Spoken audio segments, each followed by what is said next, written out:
Добро пожаловать в 5-й сезон без виза. Мы на Канарах. И скажу сразу, эти острова превзошли все мои ожидания. На Канары я отправился вместе со своим хорошим другом Сашей Буратынским, которого вы можете помнить с 3-го сезона про Португалию. С Саней мы исколесились 6 из 7 Канарских островов за 2 недели, в том числе посетили максимально непопсовые и неизвестные. И теперь расскажем, почему эти маленькие точки на карте обязательны к посещению. Как всегда, к сезону прилагается маршрут нашего путешествия. Приобрести его можно на нашем портале T-Travel.me, ссылка в описании. Погнали! Для вашего удобства в этом видео я объединил все серии сезона в один большой фильм. Ну, а начнем мы с острова Тенерифе. Приятного просмотра!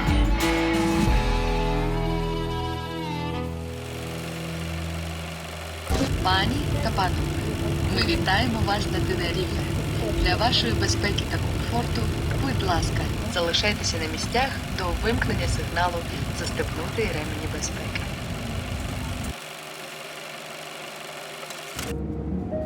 Я всегда любил дорогу. Кому-то она может показаться километрами монотонного полотна, которые нужно вытерпеть на пути к очередной красивой локации. Для меня же это главный источник неожиданной красоты.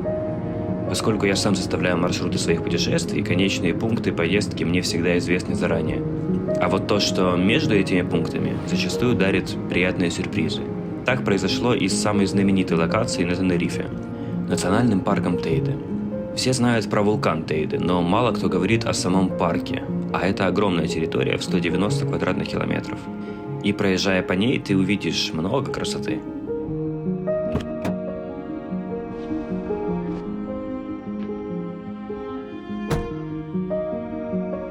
Старайся всегда выбирать для себя новую дорогу. Кто знает, что ты на ней увидишь. Мир неисчерпаем, по крайней мере, для срока человеческой жизни. И если ты думаешь, что ничего нового на планете для тебя уже не осталось, ты сильно заблуждаешься.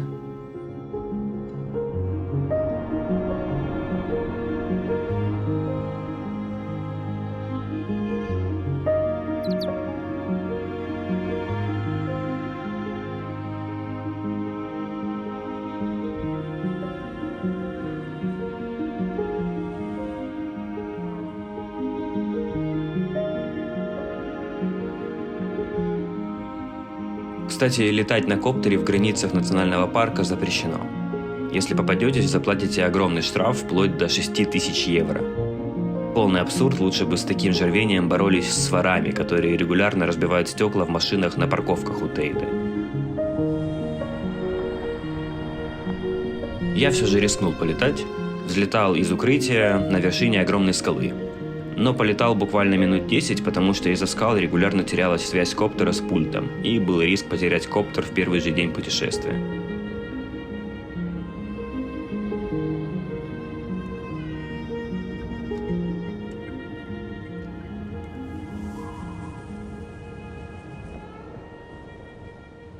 На вулкан мы изначально решили не подниматься, поскольку это занимает много времени и записываться на восхождение нужно за несколько месяцев до поездки. Соответственно, там всегда много туристов и сотрудников парка, что рушит всю атмосферу.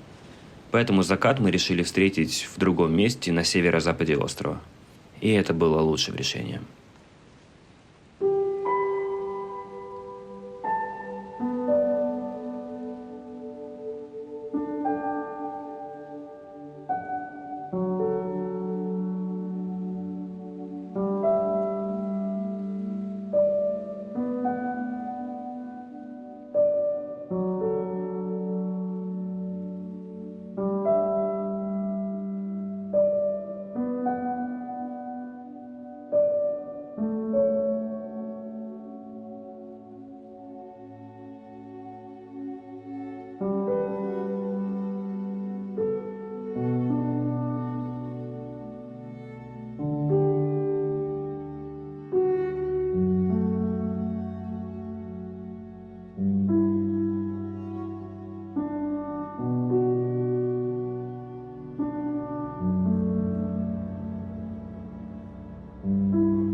Это было одно из тех мест, откуда не хочется уезжать. Поэтому мы остались там до темноты, наблюдая за сменой цветовой палитры этого пейзажа.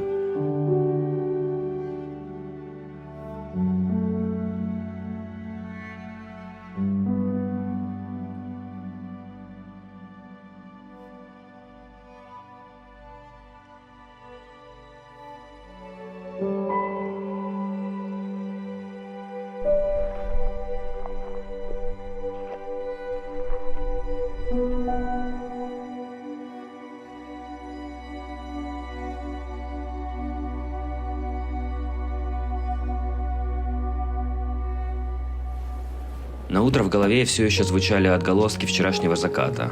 Вы сейчас даже слышите похожий саундтрек. Хотя это другая мелодия, другого автора. Наверное, это и есть состояние благодати. Закрываешь глаза, видишь перед собой вчерашние пейзажи, а на коже ощущаешь морской бриз. Заряжает энергией максимально.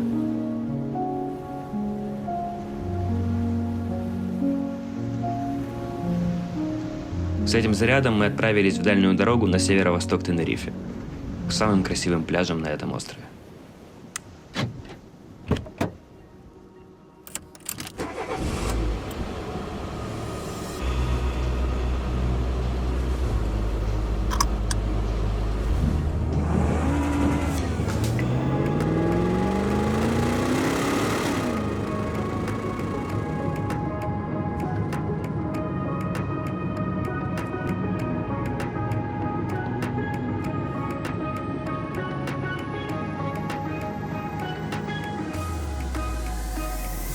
Чувак, ты видел колоритный верх?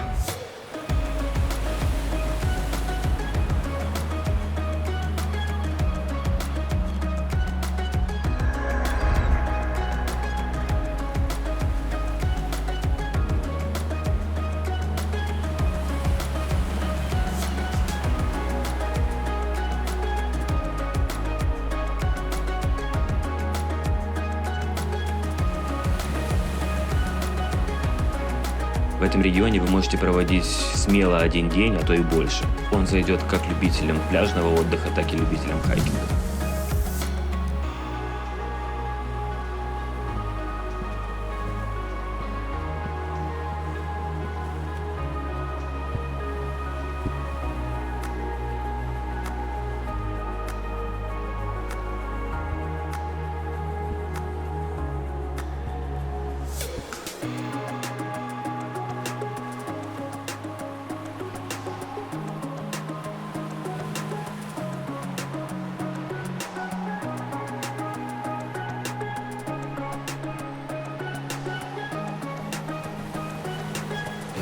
Просто космос какой-то.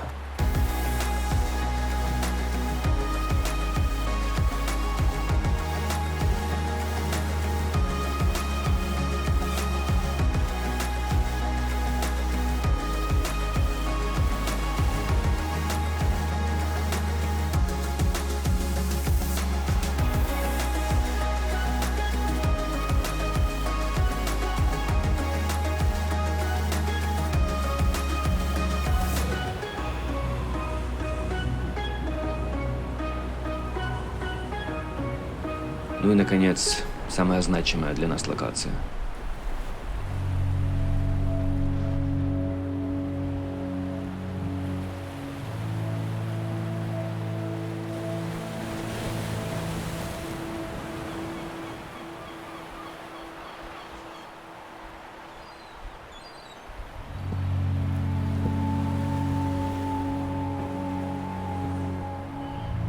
Я спускался и чувствовал контраст угрозы и живительной силы, которые излучает это место.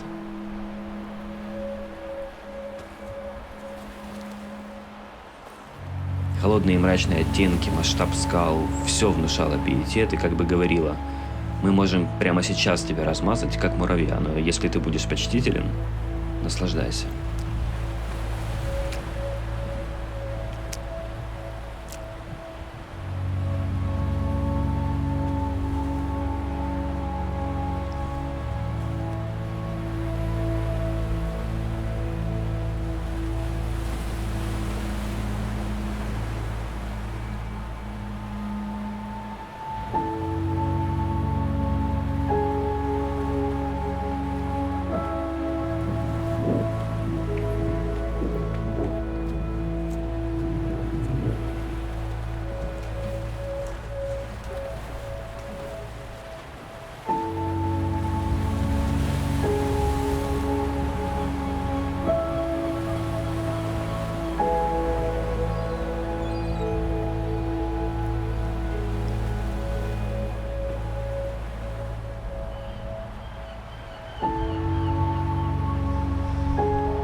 Да?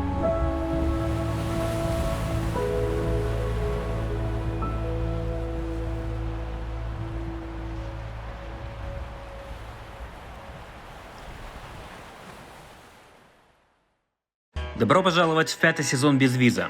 Мы на Канарах. И скажу сразу, эти острова превзошли все мои ожидания. На Канары я отправился вместе со своим хорошим другом Сашей Буратынским, которого вы можете помнить с 3-го сезона про Португалию. С Саней мы исколесили 6 из 7 Канарских островов за 2 недели, в том числе посетили максимально непопсовые и неизвестные. И теперь расскажем, почему эти маленькие точки на карте обязательны к посещению. Как всегда, к сезону прилагается маршрут нашего путешествия. Приобрести его можно на нашем портале T-Travel.me, ссылка в описании. Погнали! Это 2-я серия сезона про малоизвестный остров Эль-Хьерро.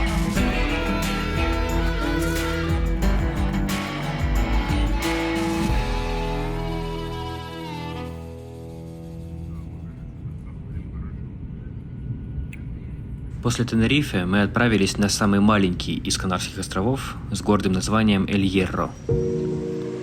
С испанского его название переводится как «железный».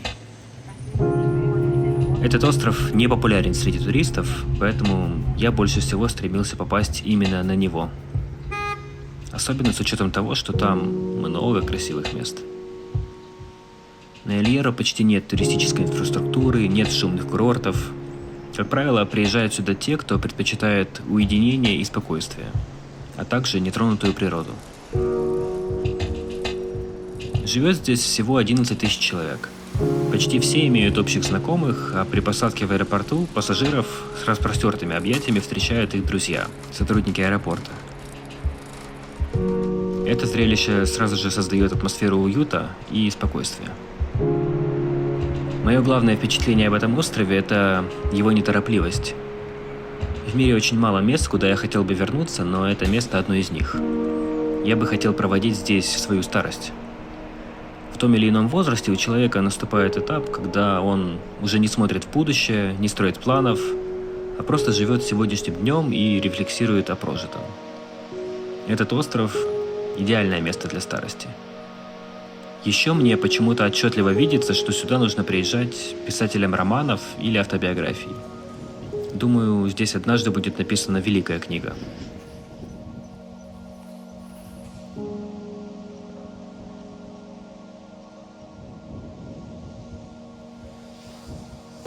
Именно на этом острове нам повезло попасть в церковь, где не было ни единой души. Идеальная тишина и идеальные кадры.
Старость, книги и разговор с Богом. Вот что для меня Эль-Хьерро. Горный регион этого острова очень отличается от остальных островов. Здесь практически нет плавного набора высоты, горы буквально вырастают на сотни метров ввысь прямо перед твоим носом, а с вершин открываются пейзажи на 180 градусов, аж до горизонта.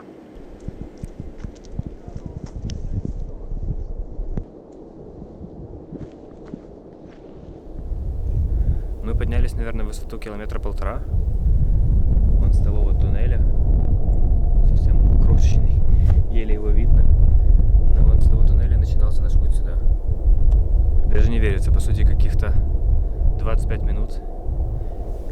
И мы уже смотрим на такой панорамный вид.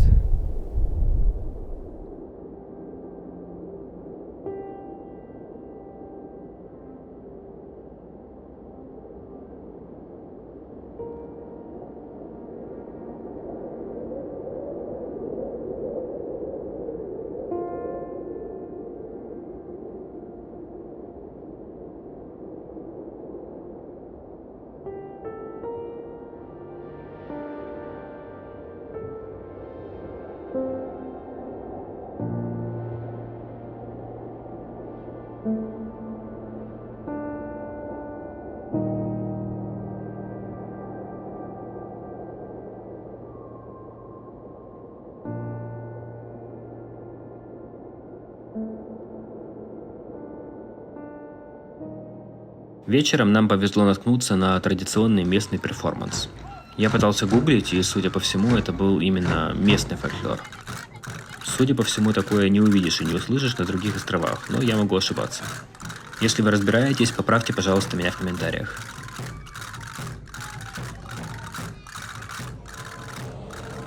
Утром мы первым делом заправились, поскольку на Эль-Хьерро очень мало заправочных станций. Я впервые заправлялся на такой маленькой заправке. Здесь была всего одна бензоколонка, и обслуживала ее вот такая вот задумчивая бабушка.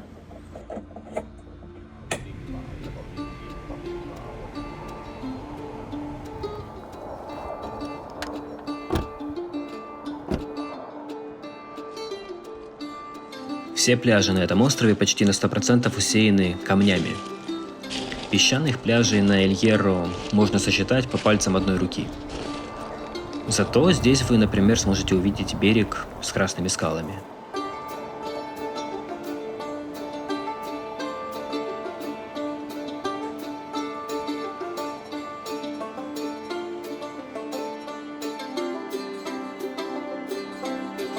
Я хотел добраться до пляжа за этой скалой.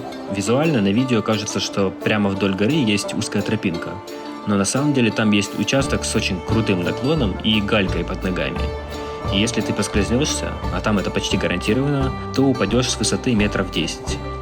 Поэтому мы решили не рисковать.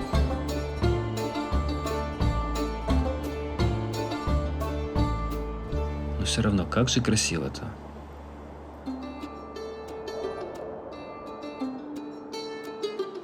Помните, я говорил, что горы на Эль-Хьерро буквально вырастают перед твоим носом? Так вот, некоторые скалы у берега достигают высоты 1 километр. Камера редко передает реальный масштаб местности, но, думаю, в этой локации благодаря коптеру мне удалось передать размеры нависающей над нами горы.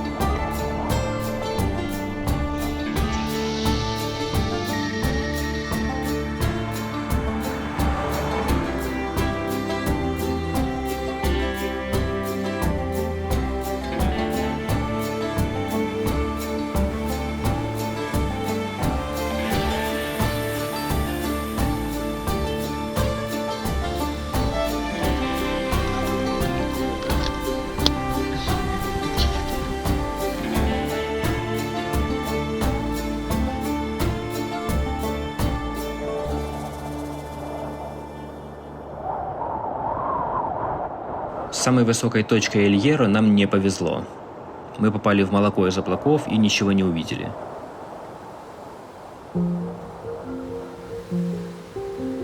Зато дальнейшая наша дорога пролегала через безлюдный хвойный лес. На некоторых участках невозможно было не остановиться и не прогуляться. Здесь же мы набрали лучших сувениров на память о поездке.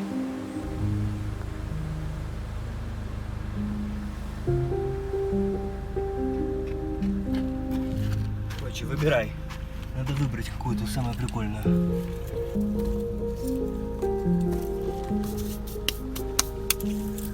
каждого Канарского острова, где есть хвойные леса, я привез по шишке. И они на каждом острове разные.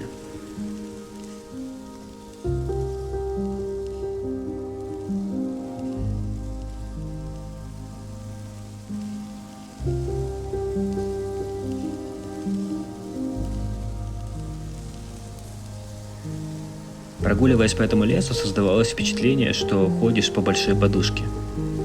Опавшие иголки лежали на земле настолько толстым слоем, что ноги практически проваливались в них.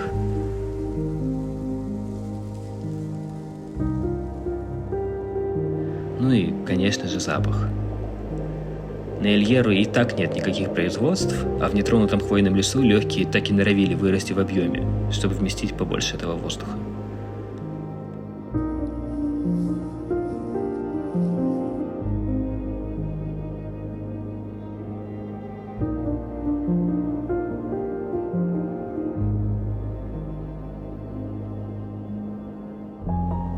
Последняя для нас смотровая площадка на Эль-Хьерро оказалась закрытой из-за угрозы оползней, но я слетал туда на коптере, и теперь показываю этот вид вам.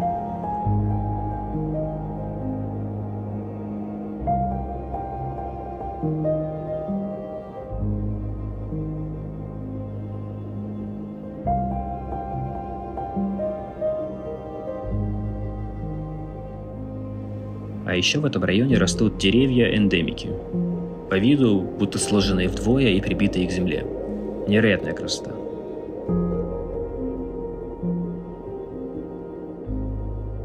Ну а следующая локация вряд ли нуждается в словах.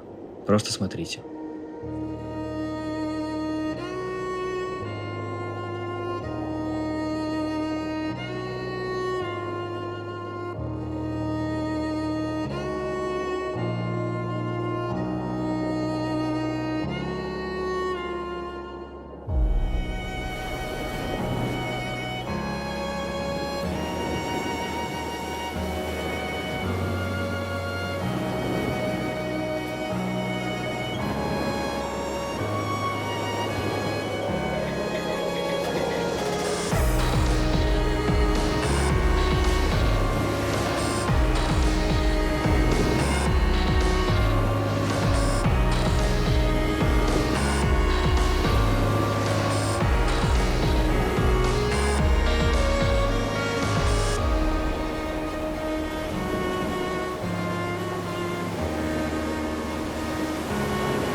Безусловно, это место одно из самых ярких воспоминаний об этом острове.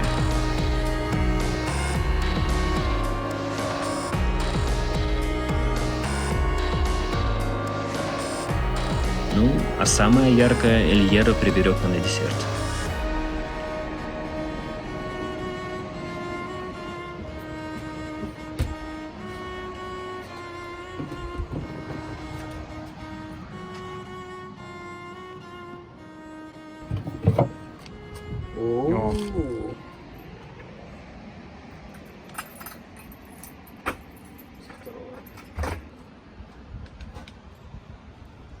Когда я искал жилье на Эль-Хьерро, мне приглянулся очень необычный вариант ночевки. В скале. Дом расположен посередине отвесной скалы, прямо у океана, над небольшим поселением. Оказалось, что в этом поселении в это время года никто не живет, и мы ночевали в одиночестве в полностью заброшенном месте, в абсолютной тишине, с открытыми окнами, наслаждаясь лишь звуками океана. Так хорошо мне не спалось очень давно. Дополнительного колорита добавлял вид этого поселения. Почти все дома выглядели так, будто построены они несколько веков назад. И если не обращать внимания на вкрапления цивилизации, как, например, электропровода и несколько металлопластиковых окон, то кажется, что ты перенесся в прошлое.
Честно, не ожидал настолько мощной атмосферы от этой локации, поскольку фотографии в интернете и близко не передавали ее достоинств.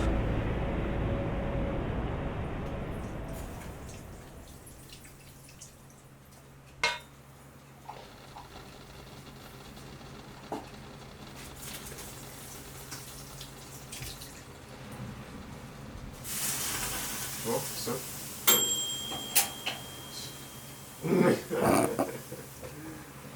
Одновременно прям все. Пиздец.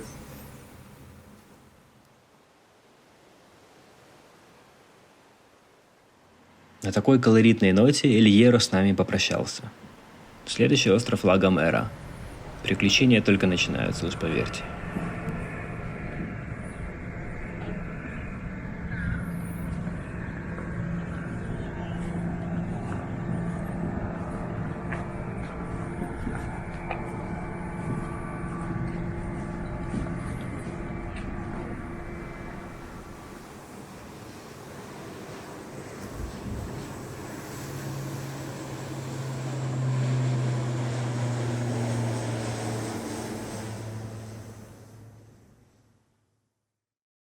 Добро пожаловать в 5-й сезон без виза. Мы на Канарах. И скажу сразу, эти острова превзошли все мои ожидания. На Канары я отправился вместе со своим хорошим другом Сашей Буратынским, которого вы можете помнить с 3-го сезона про Португалию. С Саней мы исколесили 6 из 7 Канарских островов за 2 недели, в том числе посетили максимально непопсовые и неизвестные.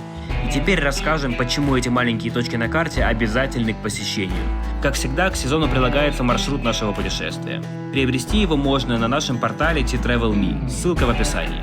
Погнали! Это 3-я серия сезона про чертовски красивый остров Ла Гомера.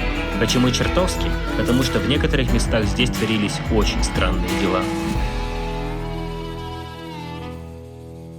Начать серию хочу как раз с одного из таких чертовски красивых мест.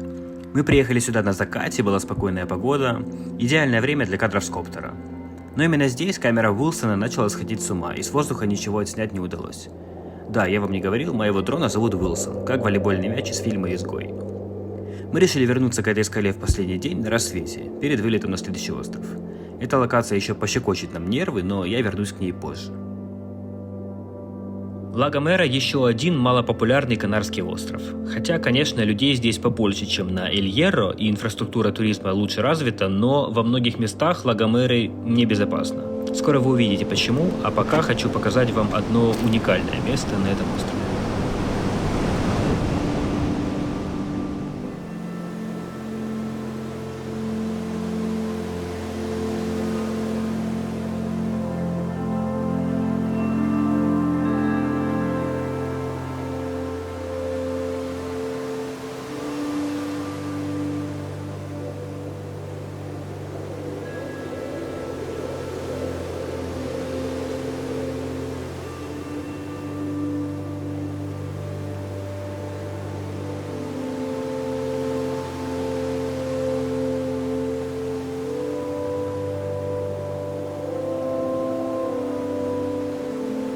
Раньше в этом месте производились морские погрузки сельскохозяйственной продукции на экспорт.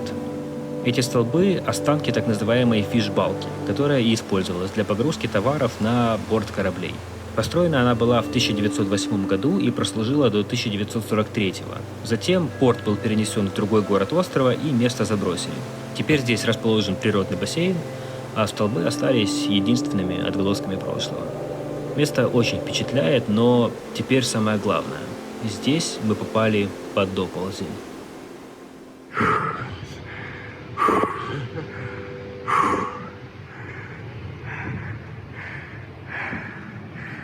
Что, убегать от камней?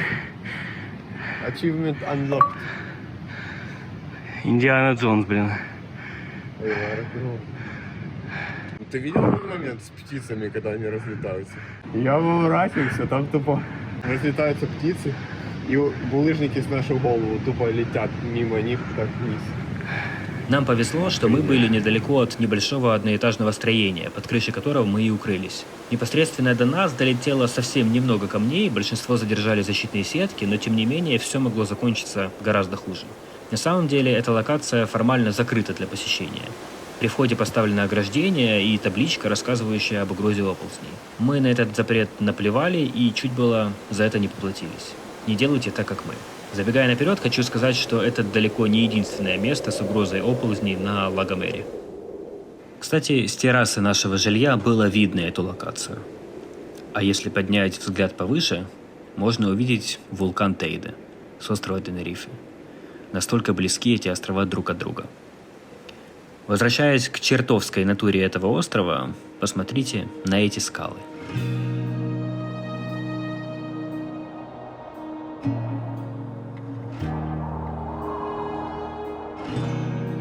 Что они вам напоминают? У меня ассоциации с рожками чертика. Более того, это не единственные подобные скалы на Лагомере.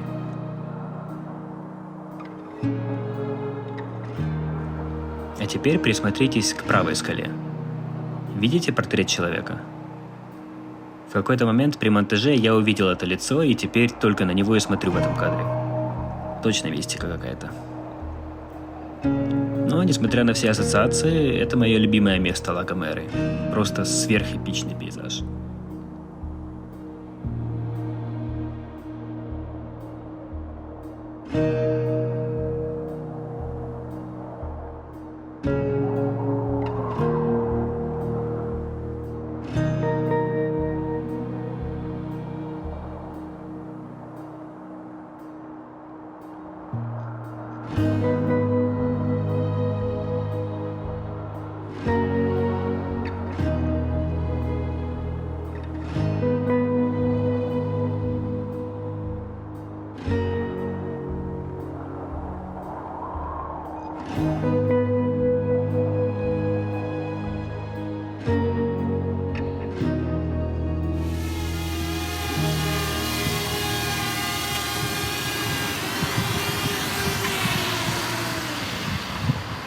Какой классный автобус.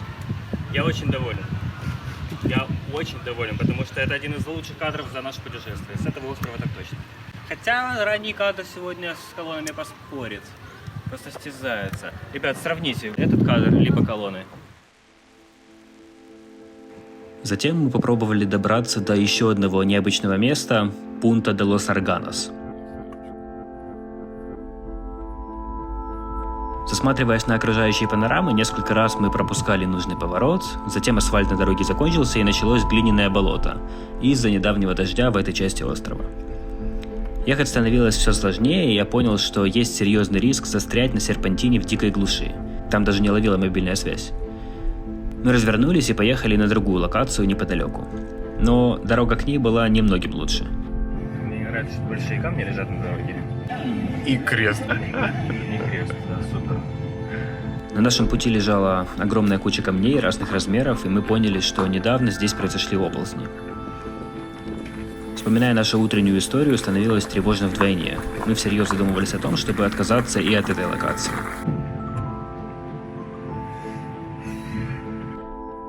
Посмотрите просто на скалы, которые нависали над нами.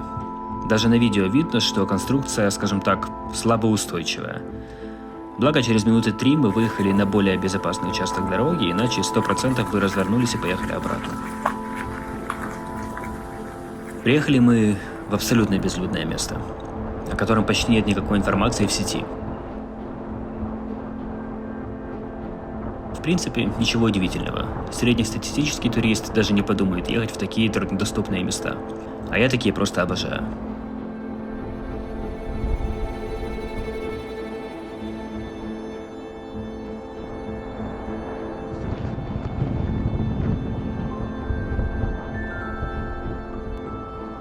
Полная глухома и красотища, и 30-минутный спуск к дикому пляжу с еще одной парой рожек в океане. На Лагомере чертики постоянно наблюдают за тобой и щекочут твои нервы.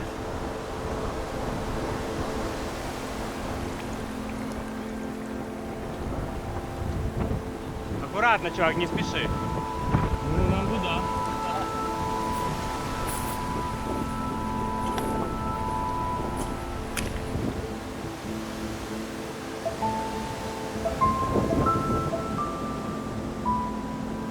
Что, добрались?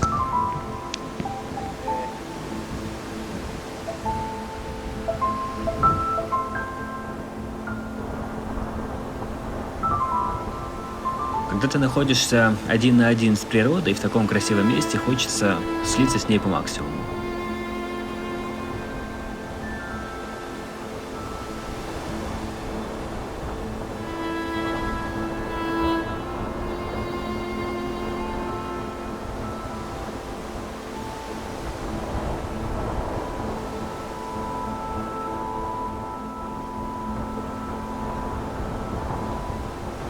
Я не планировал купаться на этом пляже и не взял с собой плавок, но когда это может помешать?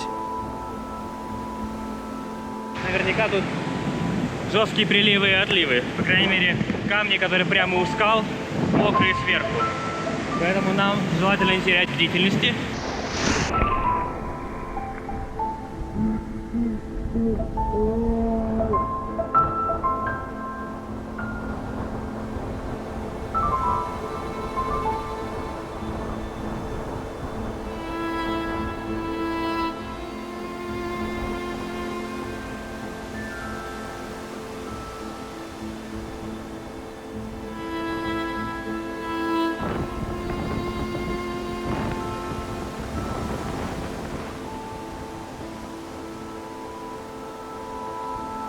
За часа 3, что мы провели на этом пляже, мы встретили лишь 2 местных рыбаков, которые что-то ловили на рогах чертика.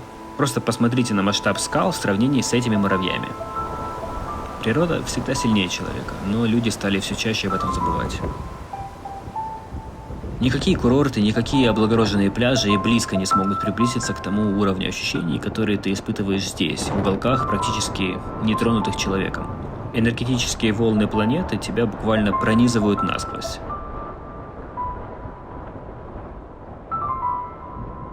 Чашу впечатлений от природы за сегодня мы наполнили доверху, но день на этом не заканчивался.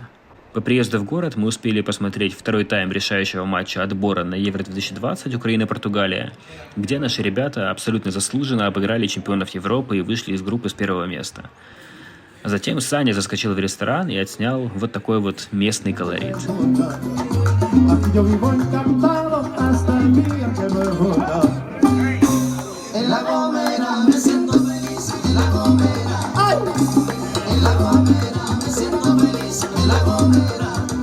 Ayer, hoy, mañana y siempre, eternamente a tu vera, eternamente a tu vera, ci farà perita tuya, hasta día que me muera. Ну и наконец наступил день X, когда нужно было перелетать на следующий остров. На рассвете мы отправились на локацию из начала серии, чтобы доснять недостающих кадров.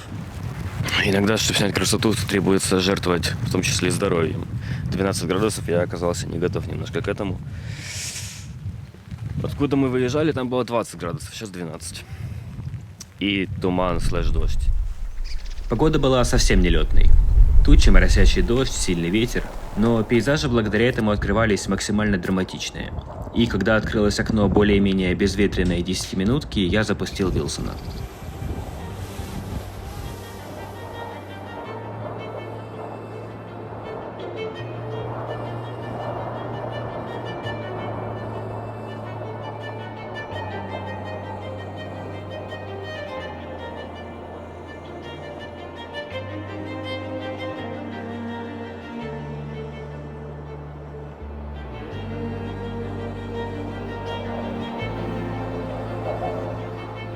Главное украшение этой локации – скала, но из-за ее огромных размеров пришлось отлетать подальше, чтобы выставить красивый кадр. И вот здесь случилась катастрофа. Резко начал подниматься сильный ветер, нагнавший тучу с дождем прямо в район, где летал Вилсон.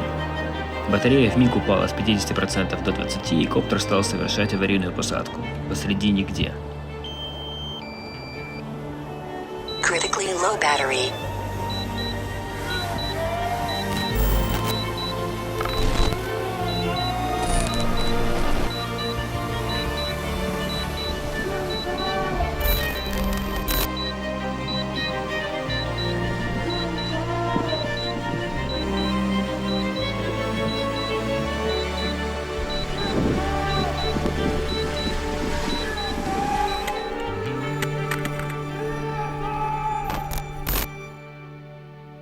Связь с камерой Вилсона потеряна. Есть только последние зафиксированные координаты, где он предположительно упал.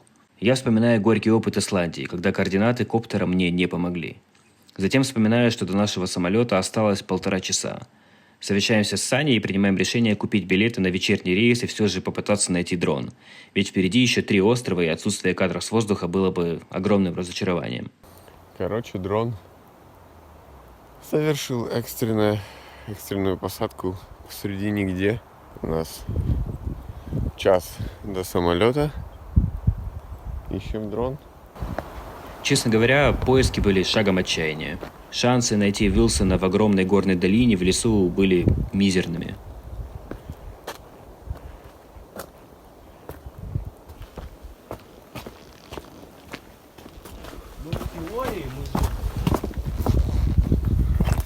Когда-то тут там была дорожка. Когда-то. Может пойти все-таки? Вот ты ту имеешь в виду? Чувак, это не дорожка. Вот мы сейчас, знаешь, направлены мы четко туда. Нам туда.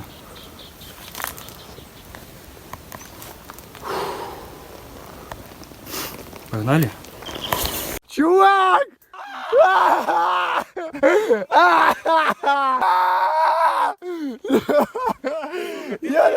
Я нашел! Подойди сюда, подойди просто. Где? Иди сюда. Он тут. И он целый, чувак. Он целый. Так, тихонечко. Пропеллеры целые, чувак. Он тупо целый. Все целое. Ты тупо герой, ты покупаешь это? Эмоции. Правда? Я считаю, что даже стоило переплатить за это $450 за новые билеты. Ну круто, что мы полезли все-таки, да? Ты красавец. А ты, получается, доходишь до сюда, разворачиваешься и видишь его? Не, я смотрю по сторонам, я думал лезть на дерево туда, уже смотреть. Вот он должен быть здесь, знаешь, русло реки. Фух. Координаты работают. Типа геолокация сбивалась, но думаю, типа локация этого, координаты правильные. Ну да. Типа, то, Она что, сбивается то, здесь, что... потому что помехи. Да, нас сбивала. Геолокацию именно телефона. А типа геолокация дрона была тут. Я вот просто, чуйка у меня была, что он здесь. Охренеть.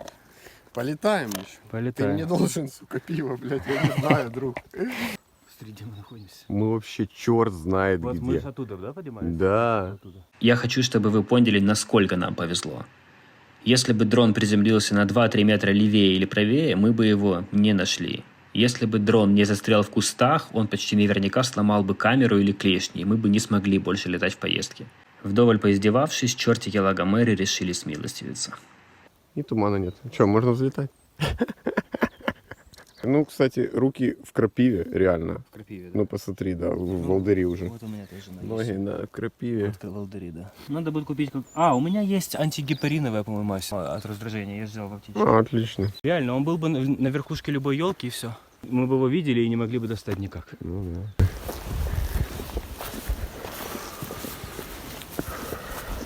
Мы хотели лезть вот так вот вниз. Вот так вот вниз хотели полезть. Вот так вот. Вот так вот. Вот так вот, да? Fire in the hole! Что ты шишками кидаешься? Storm the front! Вот это классно, я ее возьму себе, наверное. Маленькую. Так, святая граната из Вромсов. Погнали. Да. Аллилуйя! Сука, Ну, я же сказал. Ты был прав. Еще один попытка. Слишком рано пробел отпустил. Я понял тебя. Там Все нужно. Аллилуйя! Четенько. Я же сказал. Прыжок!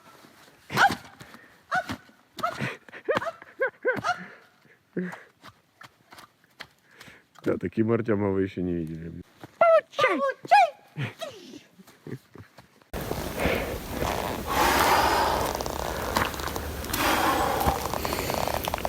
Насквозь мокрый. Сколько мы уже идем по времени? Минут Минут 20. 20. Снизу. Снизу, да. А, кстати, сколько заняли поиски дрона? Короче, час 10, час 20 мы его искали. Не так уж и долго. В итоге мы не сильно нарушили график нашего маршрута, потеряв лишь полдня. Вечерним рейсом мы добрались до острова Лансароте, но об этом уже в следующей серии. Добро пожаловать в 5-й сезон без виза. Мы на Канарах. И скажу сразу, эти острова превзошли все мои ожидания. На Канары я отправился вместе со своим хорошим другом Сашей Буратынским, которого вы можете помнить с 3-го сезона про Португалию. С Саней мы исколесили 6 из 7 Канарских островов за 2 недели, в том числе посетили максимально не попсовые и неизвестные. И теперь расскажем, почему эти маленькие точки на карте обязательны к посещению. Как всегда, к сезону прилагается маршрут нашего путешествия. Приобрести его можно на нашем портале T-Travel.me, ссылка в описании. Погнали! Это 4-я серия сезона про остров Лансароте, у которого, как многие говорят, есть свой эффект. Эффект Лансароте.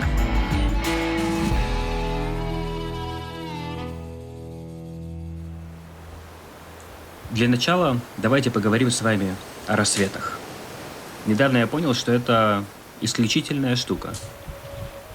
Вспомните, когда вы в последний раз наблюдали рассвет. Закаты мы видим гораздо чаще. А теперь представьте, что вы попали в место, о котором давно мечтали на рассвете. Вы сейчас видите то, что большинство людей никогда в своей жизни не увидит. Каждый день сотни тысяч людей видят Эйфелеву башню, но единицы видят ее на рассвете. Я по жизни совсем не жаворонок, только крайняя необходимость заставит меня проснуться раньше 10 утра.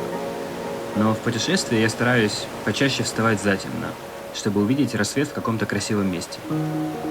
И я понял, что это единственная причина в мире, из-за которой ранний подъем мне дается не с адским трудом, а даже с энтузиазмом и детским ожиданием чуда.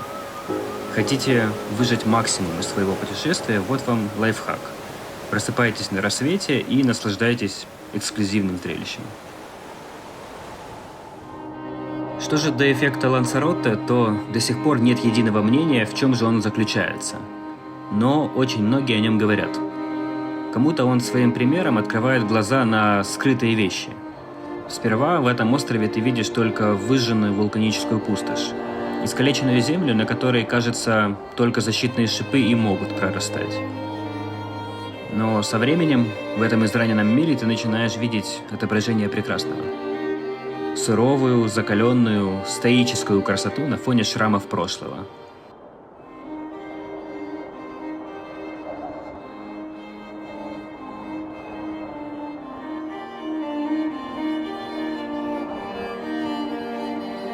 А затем эта окаменевшая бесплодная почва начинает давать плоды, в которых, как известно, скрыта истина.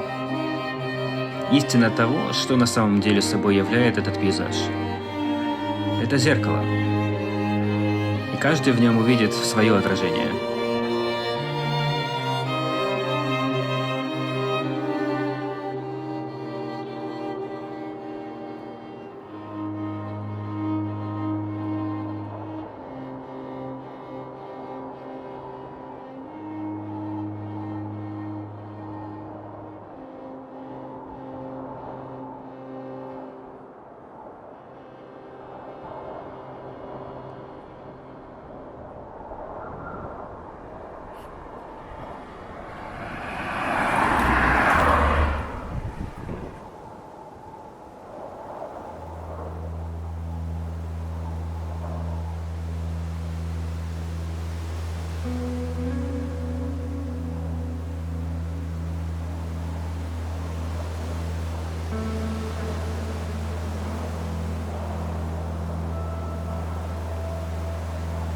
Кому-то Лансароте помогает вновь обрести спокойствие и гармонию. Вернуться ненадолго на уровне души к состоянию эмбриона и очиститься от всего темного.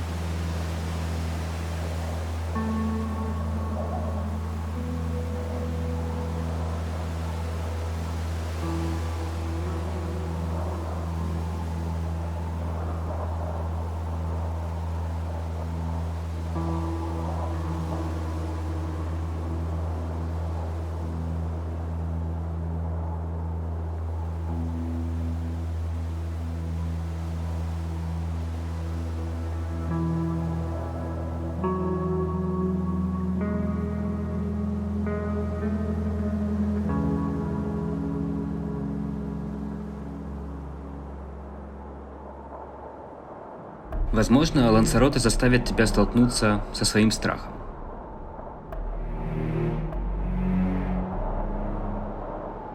Ты подойдешь к краю пропасти, и у тебя перехватит дыхание. На мгновение страх захватит каждую клетку твоего тела, а затем его сменит восхищение от виденного. И дышать ты не сможешь еще пару секунд, но уже по другой причине.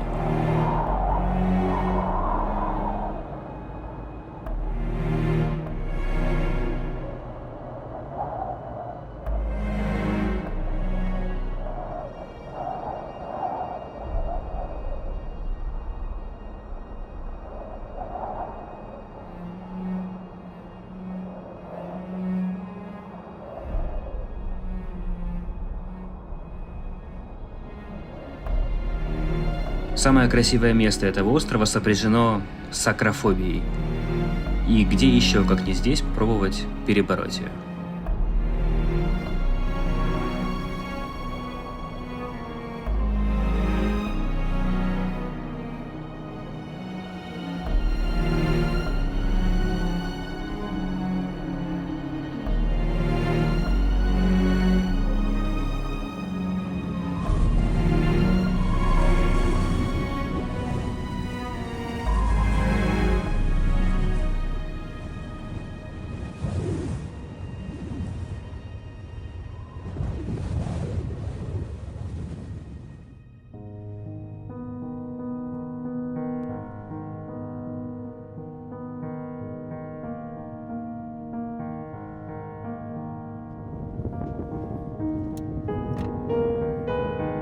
Кому-то Лансароте просто разрушит представление о себе. Подобные пейзажи больше ассоциируются с холодной Исландией, чем с теплой коннотацией слова «Канары». Но именно таков этот остров, очень отличающийся как от стереотипов, так и от своих островов-соседей.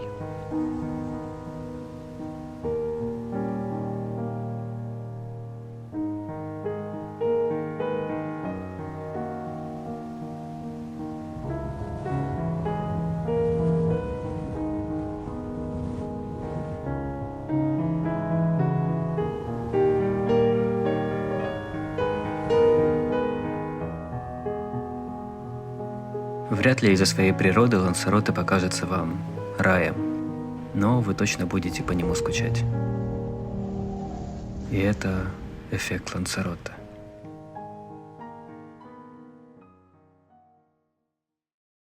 Добро пожаловать в 5-й сезон «Безвиза». Мы на Канарах. И скажу сразу, эти острова превзошли все мои ожидания. На Канары я отправился вместе со своим хорошим другом Сашей Буратынским, которого вы можете помнить с 3-го сезона про Португалию. С Саней мы исколесились 6 из 7 Канарских островов за 2 недели, в том числе посетили максимально непопсовые и неизвестные. И теперь расскажем, почему эти маленькие точки на карте обязательны к посещению. Как всегда, к сезону прилагается маршрут нашего путешествия. Приобрести его можно на нашем портале T-Travel.me, ссылка в описании. Погнали! Это 5-я серия сезона про остров с очень красивым, но сложным названием Фуэртевентура.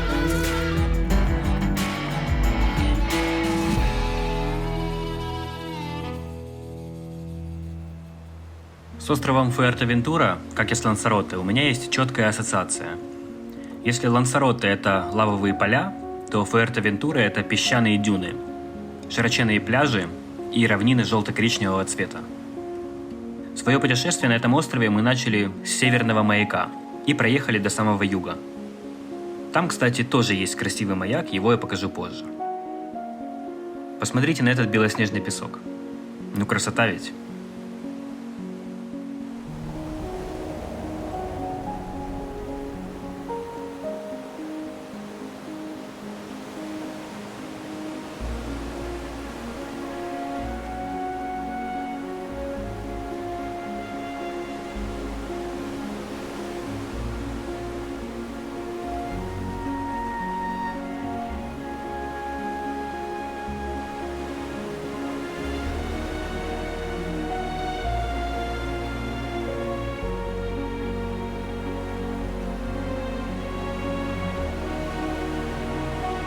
Еще на Фуэртевентуре вы однозначно наткнетесь на ветряные мельницы. Это один из символов острова. Некоторым из них более 200 лет.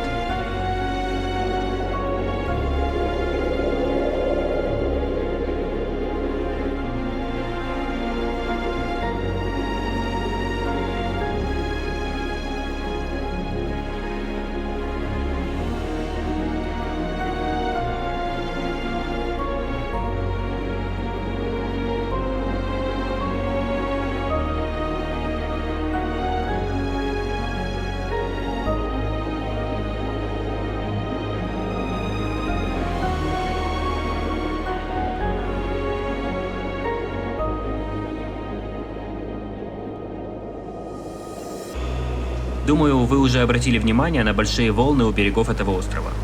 Как и Лансароте, Фуэртевентура очень популярна среди серферов. Волны здесь на любой вкус, особенно в сезонах осень-зима. Ну, а мне нравится, что многие пляжи максимально дикие. Нетронутая природа всегда лучше зонтиков, шезлонгов и плохой музыки из кафешек.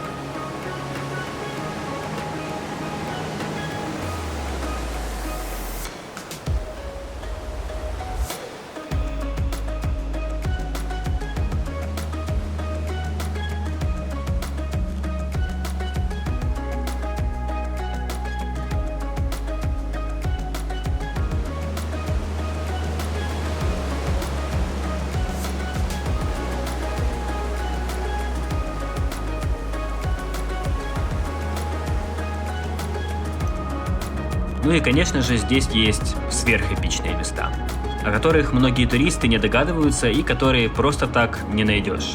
Сейчас я покажу вам одно из них. Наслаждайтесь.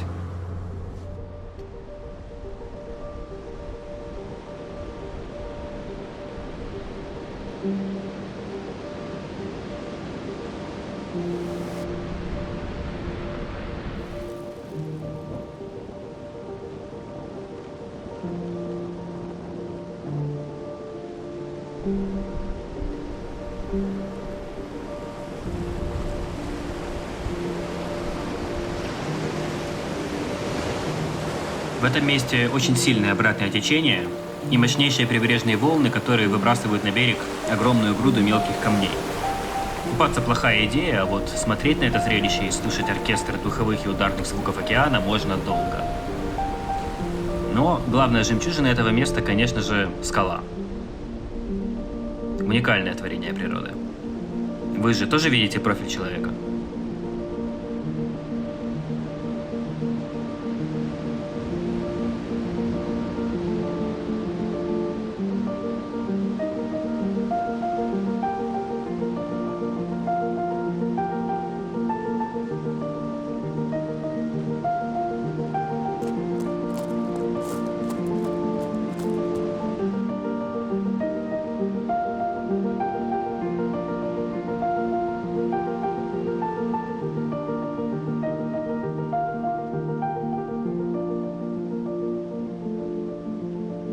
Обязательно заберитесь через лицо на обратную сторону скалы. В этом месте и так очень мало людей, но забравшись за скалу, вы изолируетесь от любых посторонних глаз и звуков. Только океан и заходящее солнце.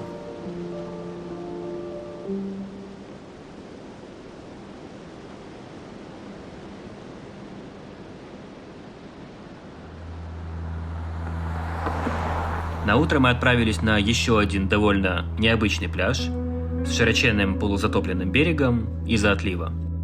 Днем здесь уйма народу и совсем не атмосферно, а вот на рассвете место очень заряжает.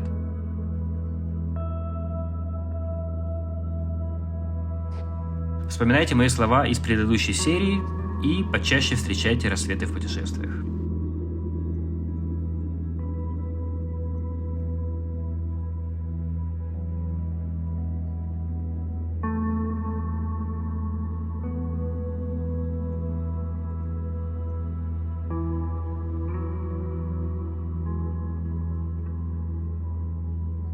Естественно, в таком ландшафте Вилсон, мой коптер, получил свой звездный час.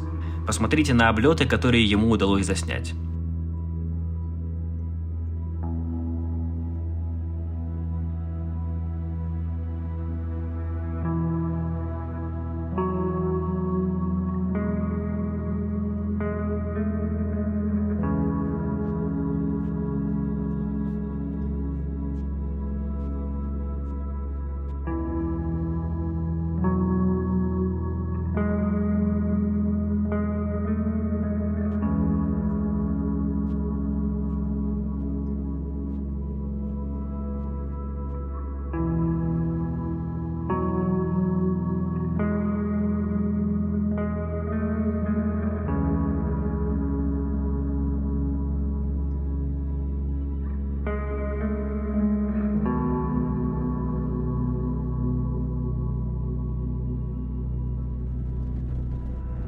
И вот мы добрались до того самого маяка на юге, о котором я говорил в начале серии.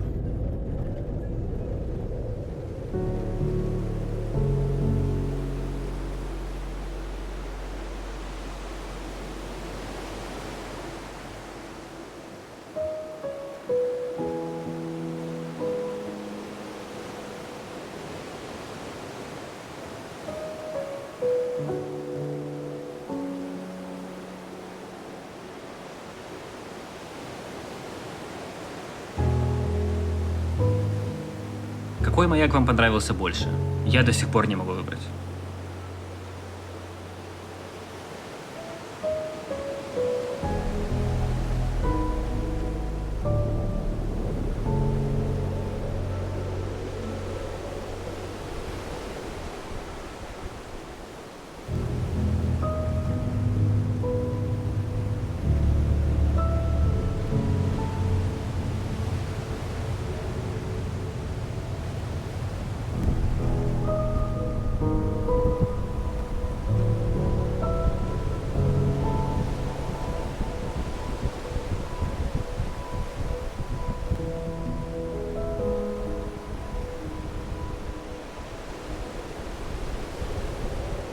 Снова огромные волны, снова бескрайние желтые равнины. Серия потихоньку подходит к концу, и Фуэртевентуре уже ничем не удивить, подумаете вы.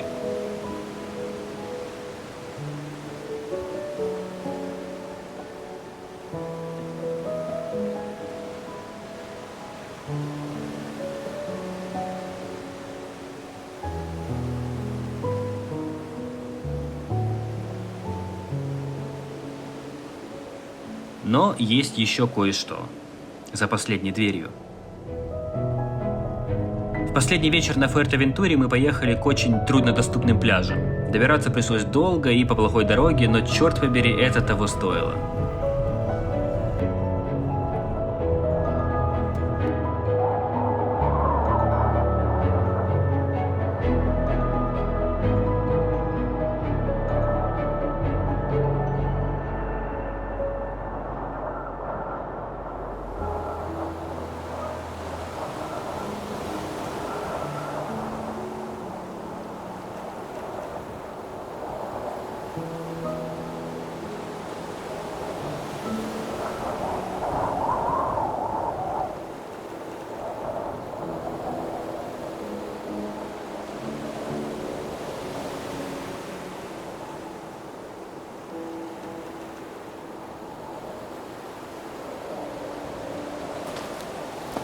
Здесь мы отсняли, я считаю, несколько лучших кадров за всю поездку. Некоторые очень напомнили мне фильм «Достучаться до небес», а некоторые какое-то мрачное фэнтези.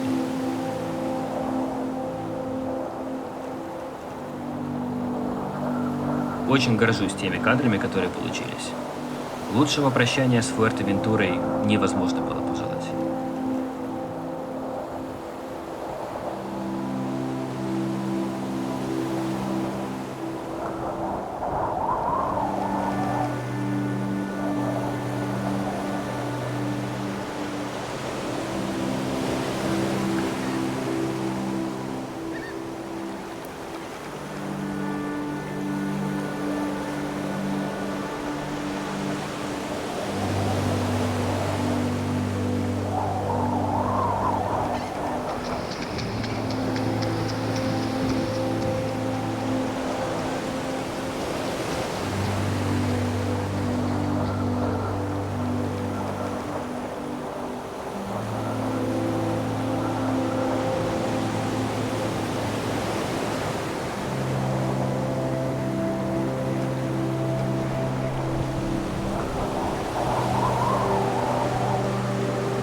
Добро пожаловать в 5-й сезон Безвиза. Мы на Канарах. И скажу сразу, эти острова превзошли все мои ожидания. На Канары я отправился вместе со своим хорошим другом Сашей Буратынским, которого вы можете помнить с 3-го сезона про Португалию. С Саней мы исколесились 6 из 7 Канарских островов за 2 недели, в том числе посетили максимально непопсовые и неизвестные. И теперь расскажем, почему эти маленькие точки на карте обязательны к посещению. Как всегда, к сезону прилагается маршрут нашего путешествия. Приобрести его можно на нашем портале T-Travel.me, ссылка в описании. Погнали! Это 6-я и последняя серия сезона про остров Гран-Канария.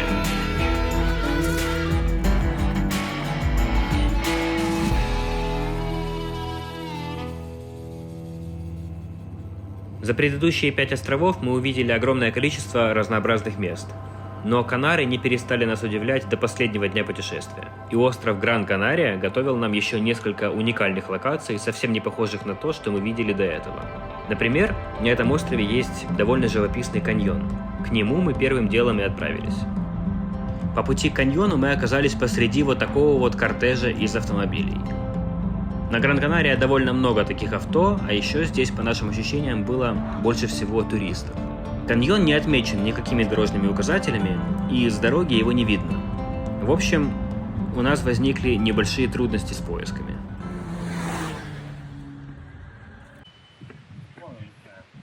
Это каньон? Да.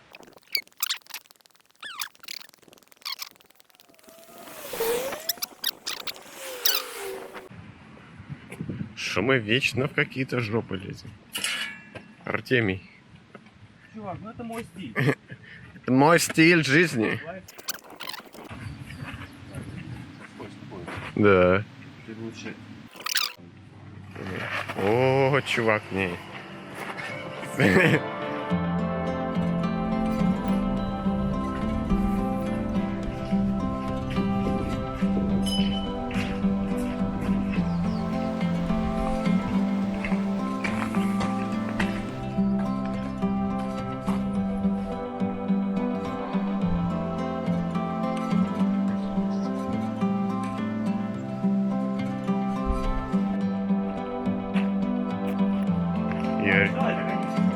Да? Я так шел. Я таки дул, сидел к стенку, все. Охренеть. Вот такой вот каньончик. Жесть. Каньон оказался очень коротким, но там все равно есть несколько шикарных ракурсов, где можно сделать очень красивые снимки. Единственное, приходить сюда нужно рано утром, потому что парадоксально это место оказалось самым многолюдным за всю поездку. Нам очень повезло успеть сделать 2-3 кадра до того, как пришла толпа людей. После этого времяпровождение в этой локации превратилось в огромную очередь желающих сфотографироваться. Артем среди людей, блядь. У меня уже нервный тик.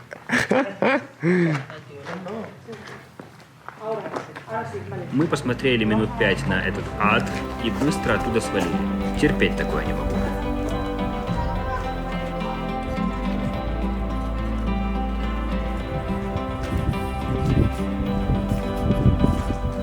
А это, я так понимаю, они вырезают ножом, и он пускает. Да, да. Растение страдает от людишек вшивого народца. Но на обратном пути мы вдоволь налюбовались видами местной горной долины. Хорошее место, но, повторюсь, приезжайте сюда рано утром.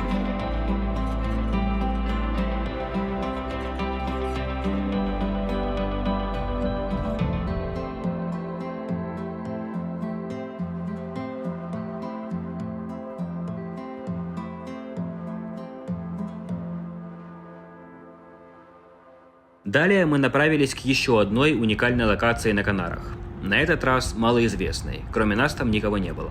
Ехать пришлось довольно долго, но дорога была сверхживописной. Посмотрите на скалы и горы, которые встречались на нашем пути.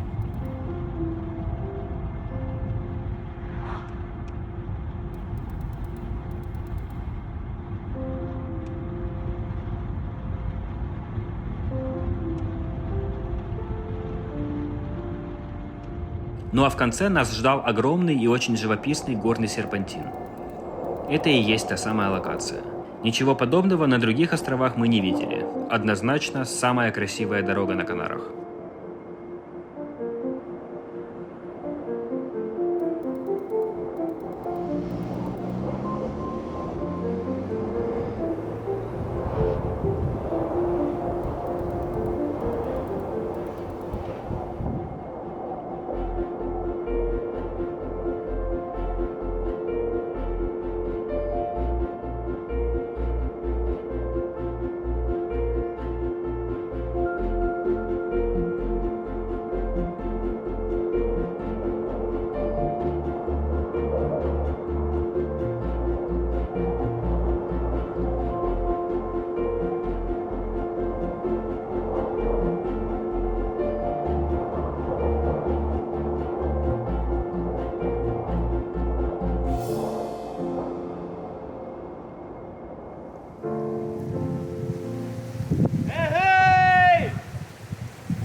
Нифига себе!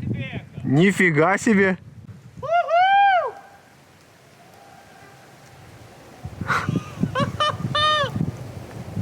Как вы уже видели по предыдущим кадрам, на Гран-Канария есть очень много красивых горных локаций. К сожалению, нам не повезло с погодой, и большинство из них мы не посетили из-за дождя и тумана. Но небольшие кусочки мы все же успели отснять. Могу однозначно рекомендовать вам проехаться по горной местности этого острова. Здесь есть что посмотреть.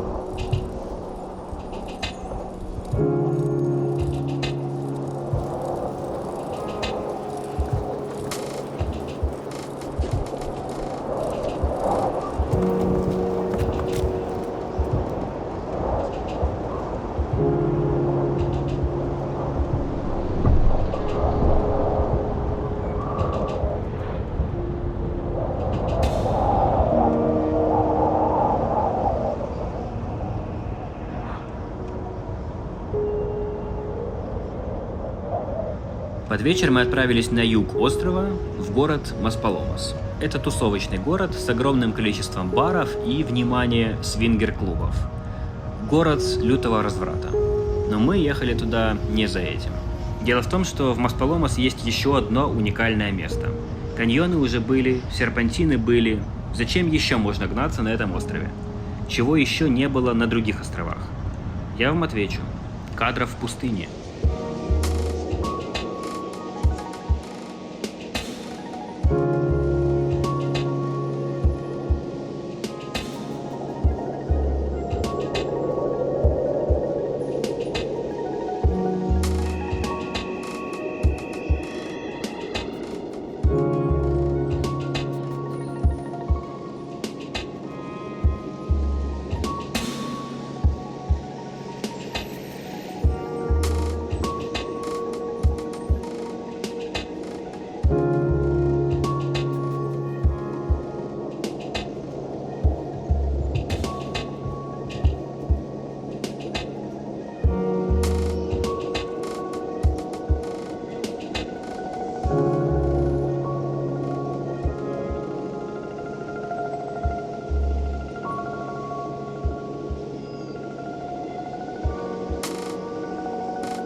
Думаю, тут комментарии излишни. Разве что два совета. Приезжайте сюда либо на рассвете, либо на закате, чтобы был мягкий свет для кадров и прохлада для комфорта. А еще будьте готовы к тому, что после дюн придется долго приводить себя и вещи в порядок. Песок – штука приставучая.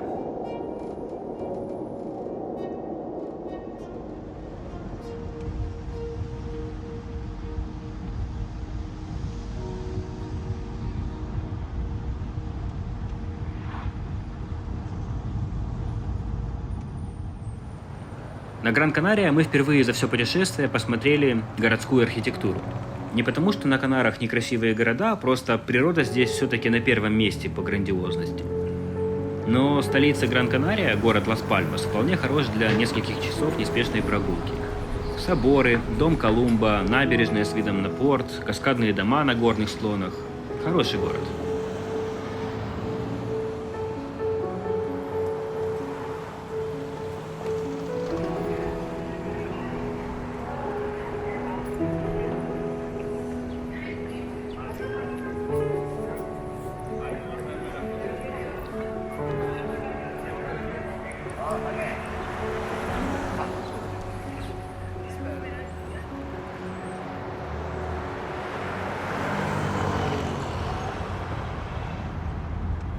Последний день путешествия подходил к завершению.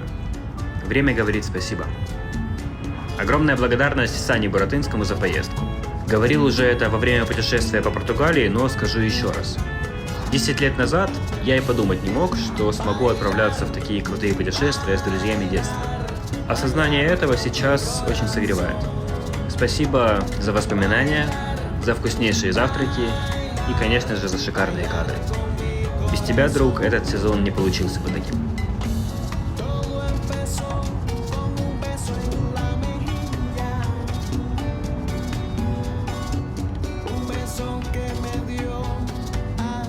Последний закат в путешествии мы решили провести у океана. Думаю, любое путешествие нужно заканчивать именно так, если есть возможность. Забавно, раньше люди думали, что за океаном конец света. А теперь, вглядываясь в горизонт, думаешь о том, сколько еще за этим горизонтом можно увидеть прекрасного.